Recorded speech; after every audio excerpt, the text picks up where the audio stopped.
These are images from Easter last year, when the holy sites were open and pilgrims from all over the world came to Jerusalem. This year, they are closed because of the current situation. Today, we go to the place where Christ rose from the dead. We first go to the Angel's Stone, according to Christian tradition, a remnant of the stone that had sealed the tomb. And then we continue into the burial chamber until you are standing directly in front of the Holy Tomb.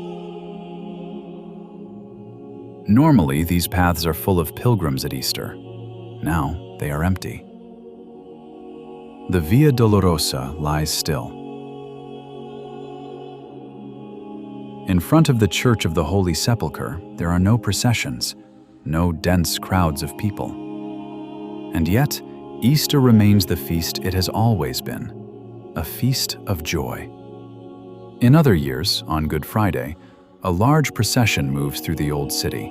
Thousands of pilgrims walk along the Via Dolorosa, from the first station, the condemnation of Jesus, to the Church of the Holy Sepulchre. They carry wooden crosses, sing, pray, and follow step by step the path that Jesus walked almost 2,000 years ago. This path ends at the Church of the Holy Sepulchre. It stands over the place of the Crucifixion and over the tomb of Jesus.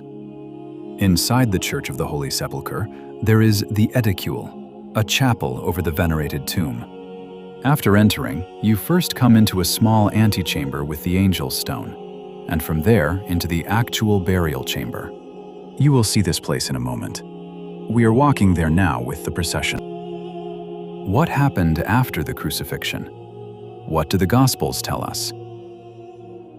They tell us that Jesus was placed in a tomb on the very day of the crucifixion. A large mosaic in the Church of the Holy Sepulchre recalls this moment.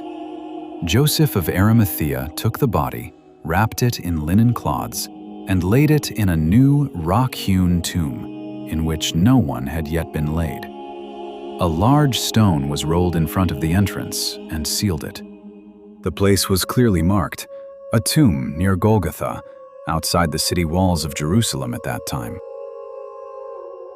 What happened among the disciples in the hours after the burial is not described in detail by the Gospels, but their condition becomes clear.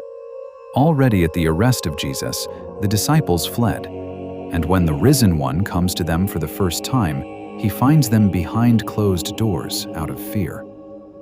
The doors being shut where the disciples were assembled for fear of the Jewish authorities. John 20:19. Their hope had collapsed. The disciples had withdrawn into hiding. The Sabbath begins. The city grows quiet. Jerusalem comes to rest. The Jewish feast interrupts public life. Between Good Friday and the morning of the third day lies this part of the story in which nothing visible happens.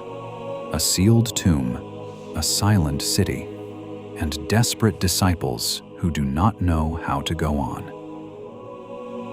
The Sabbath passes. Then, as the evangelist John tells us, on the first day of the week, while it is still before sunrise, Mary Magdalene goes to the tomb. She returns to the place where Jesus had been laid, but the stone is gone. The tomb is open. She looks inside, and the tomb is empty.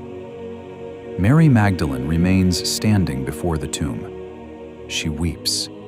Then she turns around, and she hears a voice. The Gospel of John describes this moment as follows. Jesus saith unto her, Mary. She turned herself, and saith unto him, Rabboni.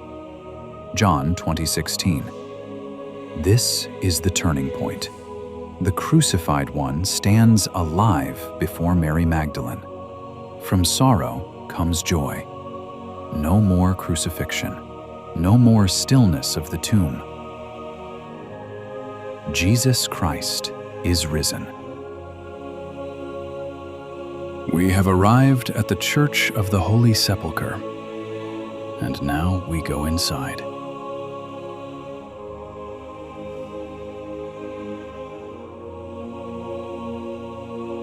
Come with me to the heart of the Church of the Holy Sepulchre, to the Edicule, the chapel over the venerated tomb.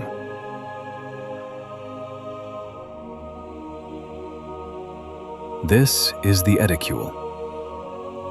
And here, where we are now, Jesus Christ rose from the dead 2,000 years ago. It was here that the risen Lord appeared to Mary Magdalene. Pilgrims wait in a long line to reach the tomb.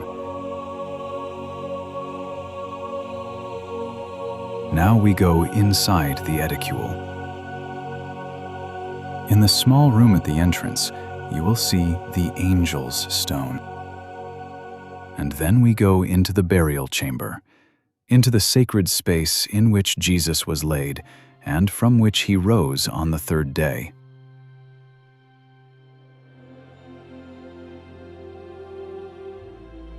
The Angel's Stone.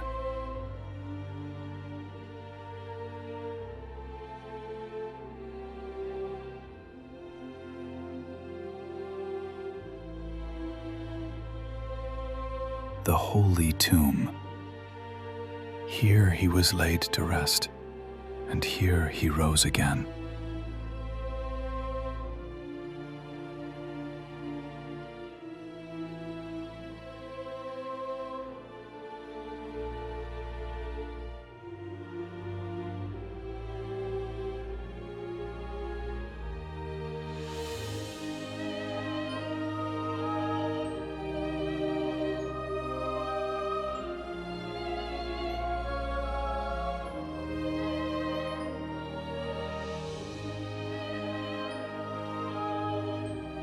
From here, the Easter message went out into the world.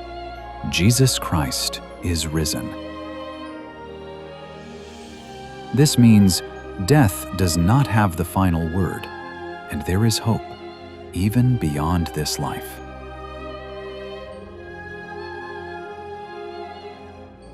If this place and its story touch you, feel free to subscribe to the channel and continue with me to the holy places of Jerusalem. With these final images from Easter last year in the Church of the Holy Sepulchre, I will leave you for today. Happy and blessed Easter.